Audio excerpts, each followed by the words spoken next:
sin can harden us, just like it did the children of Israel here in verse 12. Take heed, brethren, lest there be in any of you an evil heart of unbelief in departing from the living God. So as you put it off, it becomes more easier, if you will, to put it off. You become hardened to the message. And so we find that very often it's been said that as you grow older and as you procrastinate and put it off, along with the hardening of the arteries comes the hardening of the heart. So I guess that's one way to look at it. We find that the letter that the Apostle Paul wrote to the church of Corinth, and let me turn over here right quick, like if I can get myself on track tonight and get situated. 2 Corinthians 6:2, I believe is where I want to go. Yes. For he saith, I have heard thee in time accepted, and in the day of salvation have I succored thee. Behold, now is the accepted time, now is the day of salvation. So the Bible does not teach procrastination. It teaches now. It teaches today. Do it while it's time. You know, sometimes at home or maybe even at work sometimes we know there are things that we need to do. We know it needs to be done, but we procrastinate, and sometimes the procrastination turns into days, which turns into weeks, and then one day we maybe have company walking around the house and somebody notices that something needs to be done on the house, and you say, well, I've been meaning to do that. Been meaning to do that for years. That's procrastination, isn't it? We know about it. We know what we should have done. So, anyway, we find the Bible talks about today. So, Lot had to be taken out by hand of the city of Sodom. And so we find in Genesis chapter 19 and verse 24, the sun was risen in verse 23, when Lot entered into Zoar. So that was a little city he had petitioned God that he might go to seek refuge. By him going there because of Lot's righteousness, or the righteousness that was left in Lot's heart, God spared that little city Zoar when he destroyed the rest of them. Now, it was on the list too. So one of the things that we can learn from that, what kind of impact does a person that's doing right and striving to do right and the heart of God, how much influence can they have? Well, they can have a lot of influence, can't they? May not be perfect. May be some things lacking, but the heart has really brought out that maybe a lot of things that was going on here in the narrative here with Lot had to do with the trial of Lot to see how much righteousness or doing that which is right was left in Lot. So we find that God could see that in his heart. Lot had the right intentions in mind, especially when he was willing to sacrifice his daughters. I want you to think about that. As a father, Lot's vestation, if you will, was in the protection of his family as a father. But he was willing to sacrifice his daughters to prevent any harm to these angels or men of God. Now let's fast forward that a little bit. God sacrificed his son for men that was not worthy of that sacrifice. Maybe there's some parallel in there. Maybe there's some thought there that in Lot's heart that he knew what the proper sacrifice was to be to protect those men. And so, really God sent his son to protect us from the damnation of hell, didn't he? He sure did. We have that protection there if we will obey the gospel and fall under that blanket of protection, or that umbrella of protection, if you will. And so we find Lot wound up in Zoar, and it said that the Lord rained upon Sodom and upon Gomorrah brimstone and fire from the Lord out of heaven. And he overthrew those cities and all the plains and all the inhabitants of those cities, that which grew up upon the ground. And so we find that the Lord done this. He rained down judgment upon these cities there in the well-watered plains of Jordan. One of the reasons Lot looked that way anyway when he was offered to go first, that if you go to the left hand, I'll go to the right hand, and so on and so forth by Abraham, was it was a well-watered plain. the picture that we get, it must have been a really pretty place. Well watered. If something is well watered, you know, having livestock, there's got to be a lot of grass and vegetation there, right? It must have been a really pretty place for him to want to go there, to graze his stock. And yet we find the allurement of what seems to be right sometimes, the allurement of what is pretty sometimes may not be necessarily the thing that's good for us. It can lead us into a trap. It can lead us into some place that we really don't want to go, and maybe didn't have any intentions of going there to start with, you know? But it's real easy to get lured into these things. And so God rained down his judgment upon Sodom and Gomorrah with fire and brimstone. Notice he didn't use water.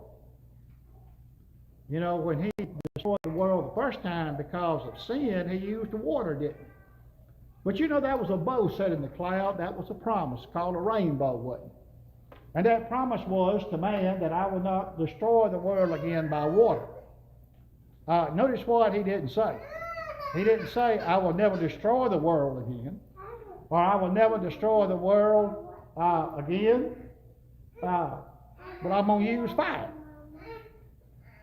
So we find that God is raining down fire and brimstone upon Sodom and Gomorrah. You know, when Jerusalem was destroyed, in a sense, you could say fire and brimstone rained down upon it, didn't it? It was a terrible thing with all the blood that was shed, all the fires that burnt, and all those things that went on there amongst it. And so, you know, this is a sign of what the end of time is going to look like. Based upon these two events, it's a warning throughout Bible history. And we talked about that. We looked at some examples of where once this event takes place, it's used in the Old Testament. It's used in the New Testament on numerous occasions. And it denotes sin and misery, doesn't it? It denotes consequences of one's actions. And we talked about those things. And so, he rained down fire and brimstone upon Sodom and Gomorrah. We had done some studies, Peggy and I did. Sometimes we'll go out and look at certain videos and things of that nature on what some of the scientists and those people say, and some of the studies that have come from over in that region as they dig around and things like that, and those ashes and stuff like that they find. It's unlike anything they've ever seen. The intensity of it, for one thing. The way it did and how it did the soil and the land that was over there. It's quite fascinating. You know, of course, when you get to take those people with a grain of salt, you know, to them, whatever happened over there when those slime pits or those oil pits or tar pits caught fire, it was hot. It was hot to cause what had happened. So anyway, you find that you cannot deny that this event took place. You cannot deny that this event took place, and it is a stop sign to mankind. And so we find, as we look here, that he overthrew all these cities and all these plains. And you know, one of the things I don't think we realize, what about the inhabitants that were there? What's the key word about the inhabitants here? Well, you know, when the Bible uses the word all, A-L-L, you know what that means? That don't mean some. That don't mean, I got most of them.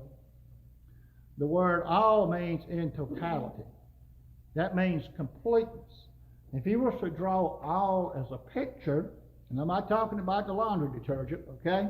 If you were to draw all as a picture on one of my pre-PowerPoint days called a flip chart, it would be a circle like this that's closed loop with an arrow pointing at its beginning. That means it encompasses everything. So we find that it says here that all those inhabitants of those cities, that means everyone, except Lot, his wife, and 2 daughters. You know, it sounds kind of like the flood, doesn't it? Only on a smaller scale, because this wasn't global, this was localized.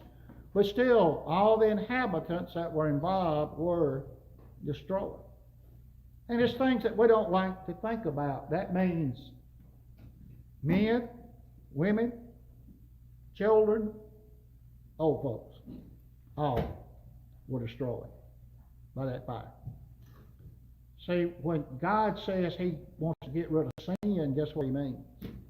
That's why he told, when they were going in to conquer the promised land, that you utterly, he didn't say just destroy, utterly means down deep. You dig deep down and destroy the inhabitants of that land. What does that mean? That means all of it. You know, we have examples of where that meant the oxen, the chickens, the goats, the cows, all of it. You utterly destroy it. You dig deep and go in there. So what is that telling us? What is that a shadow of what's to come? Well, what was to come? Well, what are we to do when we become Christians? We begin to utterly destroy sin.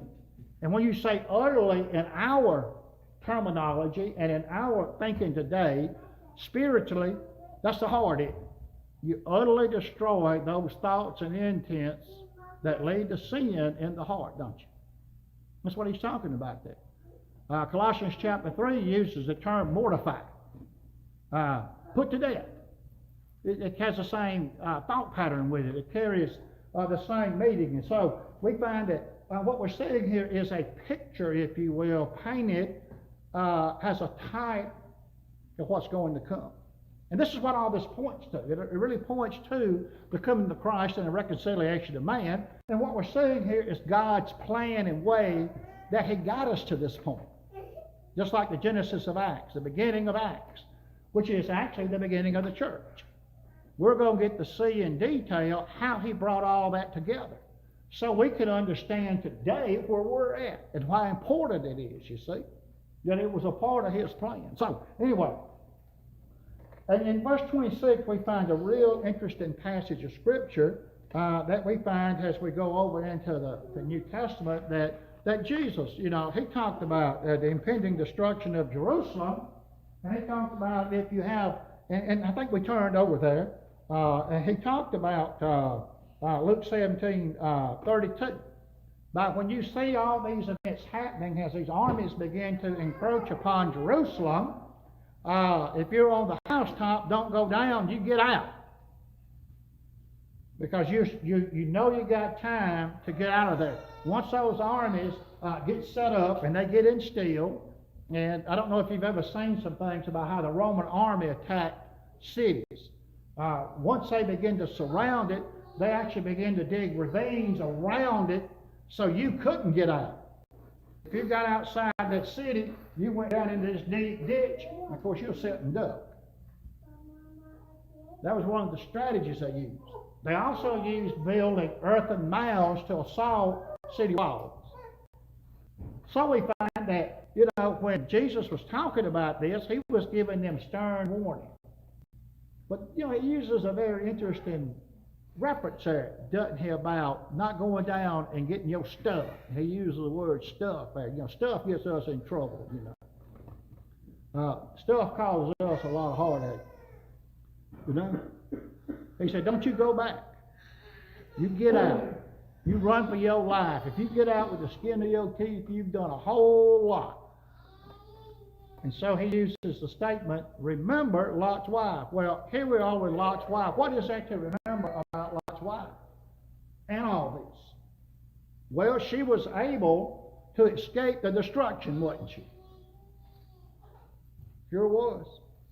She was safe and clear, just like Lot and his two daughters. But, that's a little three-letter word that causes a lot of heartache and pain. But, see, there's something else attached to this, Brother Connie. She was able to get out, but she didn't endure to the end. Mm-hmm. Now then in Matthew, you know, that scripture says, be ye faithful unto the end, the same shall be saved. Right. None saved until they prove faithful Right. to the end. I'm talking about eternal salvation. Right. Yeah. Right. Yeah. And so it says here, but his wife looked back from behind him and she became a pillar of salt. That was disobedience. Yep. That was an act of disobedience. Act of disobedience. God had said what to do. He had gotten them out. He had delivered them. But he looked back. Don't look back. Can be a sign of unbelief too. Yep. Yeah. You know, unbelief kept us out of kingdom. Unbelief kept us out of heaven. Right. Unbelief kept her out of Zoar, didn't it? So anyway, we find that she looked back and she became and a lot is said about those passages of scriptures that we can surmise or say or whatever, but it really doesn't say what was in her heart that caused her to look back, okay? But we do know Jesus used that as a warning point to those there in Jerusalem about getting out. Basically, don't look back. Don't be in a state of unbelief. What I'm telling you is going to happen. Now, you know, why did she look back? Here again, it doesn't say. It doesn't say what was in her heart. It doesn't tell us. Anything that we say about why she looked back, it would be strictly speculation on our part, you know. But there was some attempt. What would make us, let's look at it like this. If Jesus told us to get out, and with our life, when you see certain events happening, you get out and you head for the hills and don't look back. Now, we got to set it. What would cause us to look back? What has that strong a hold on us that we would look back? Maybe that's the way to look at this. Maybe there's not anything in particular he was intending, but maybe it's a thought to all of us. Would it be the family photos that the house was on fire that's several hundred years old? Would that cause us to look back? You know, many a person has escaped the house fire. Reed can attest to this, and they think about something that is tangible or what we would consider stuff, and they go back in, don't they, Reed? Only they perish. That's what he's talking about. What is so valuable to us that if we were in this same circumstance as Lot's wife, that would cause us to look back? You know, the first thing we think about is the friends or family that's left back there. That's the first thing we think about, isn't it? But it really doesn't say. And maybe with some people, that wouldn't be it, you know? Maybe that wouldn't be it. Well, you know, I got that $50,000 boat I just picked up at Bass Pro Shop. What am I going to do? I got to go get that thing. Maybe that's what it is, you know, something tangible that we thought a lot of. But we don't know. We know it is a warning not to look back, you know, and the Bible tells us about looking back. If any man puts his hand to the plow and looketh back, he's not fit for the kingdom of God. You know, that was one of the problems that kept the old group out of the promised land, wasn't it? They kept looking back to Egypt. Moses had led us out here to die. We'd be better off in the slime pits and slave pits and brick pits of Egypt than we are out here. They said they had their heart set on it. They wasn't looking back from the inside, from the inner man was looking back. Yeah, right. And just think about this. Wishing for all the satisfaction of the flesh. And the pleasure they were in was slavery, Brother Con. This is what makes it boggle the mind. Think about this. You want to go back into bondage. Yeah, Well, that's a shadow of us today, isn't it? Yeah. We come out of the bondage. We come out of the, if you will, the brick pits of life, and then we get on the other side, and all we're doing is looking back, wondering, well, I had it a little bit better over there in the brick pit. Who want to go back to a brick pit? Go ahead, Brother Con. What it is, Jesus is teaching Right. in Luke. I'm looking right at it now in the 17th chapter. Right. You know, he said it's going to be the same with the coming of the Son of Man Right. in that day. You know, he likened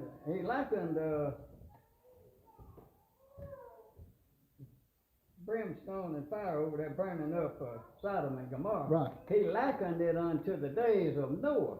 Right. And he said they was all eating and drinking and building and marrying and doing all the things they were doing. Didn't even think about the Lord till he done come up on them, and it was too late, and there it was. Right. Destruction. There it was. Of the flood. And then the same day, he says the very same day that Lot pulls out and leaves Sodom, the Lord rained fire and brimstone on it, destroyed them all. A-double-L. That's it. And then it tells you a little bit later on, you know, down there about Lot's wife, you know. Right. But the verse that I was kind of interested in here for us, it says, likewise, they all in the days of Lot, they eat, they drank, they bought, they sold, they planted, they built, they done all the things, you know, that you do ordinarily, like we'll be doing today. Just the same thing we're doing today.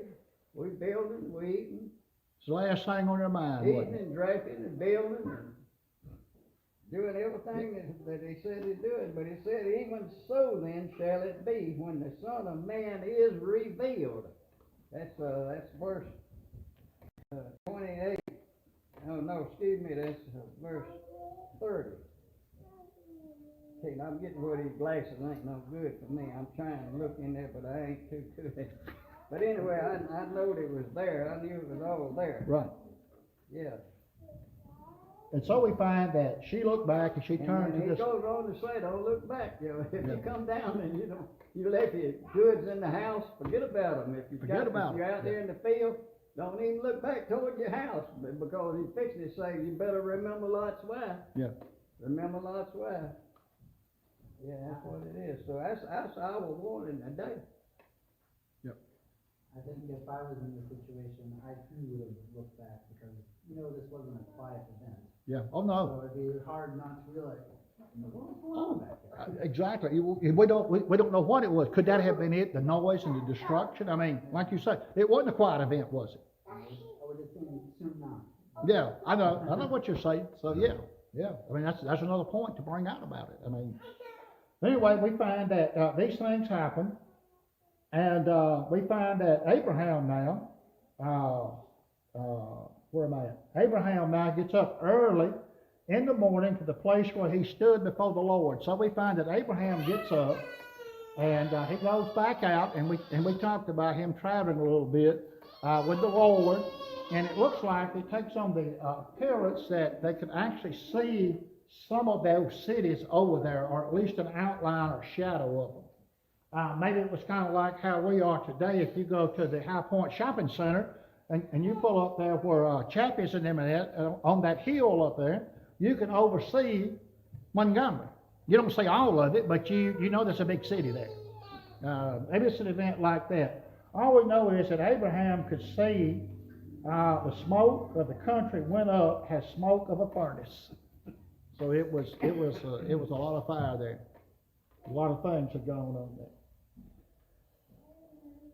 And it came to pass when God destroyed the cities of the plains that God remembered Abraham and sent Lot out of the midst of the overthrow, when he overthrew the cities in which Lot dwelled.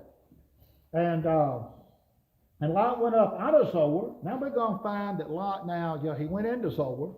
God allowed him to do that after he made that request. But now all of a sudden he's going to leave Zoar and go where God told him to go to start with. What was that? The mountains. Sudden change of heart.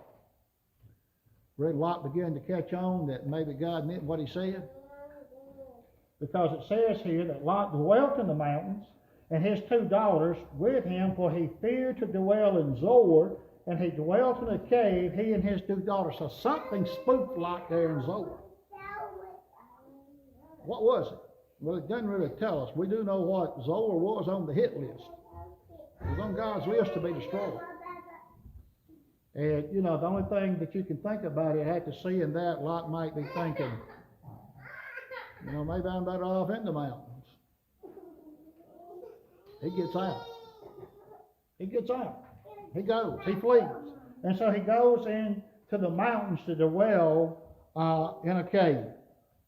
We find that a lot of times when we look upon the judgment of God and we look upon the things that's happened here, and we need to think about all the emotions that's going on and things like that. And as believers, there's some powerful lessons for us to learn out of these events that's going on.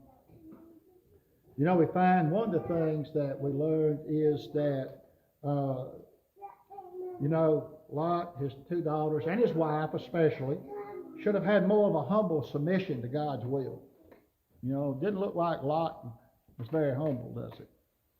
And, we're thinking about his wife looking back, and we think about the events that's going to happen here in this next, events that we don't like to think about, that's in the Bible. It tells us about Lot, and those events that's fixing to transpire, we don't like to think about that. Maybe we don't like to talk about that, but we have to because it's in the Bible. We see the good, the bad, and the ugly, don't we? But those things are given unto us as examples that we can learn from. So there's a reason these things are given unto us. But anyway, They should have had a sense of humble submission to God's will. You know, maybe a deeper sense of gratitude for being rescued. That would be one, wouldn't it?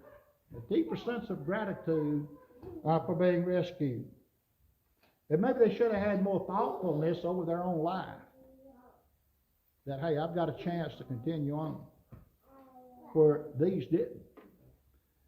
And, you know, one of the greater ones out of it is that we need to remember that sin is a great evil in the eyes of God, and it won't go unpunished.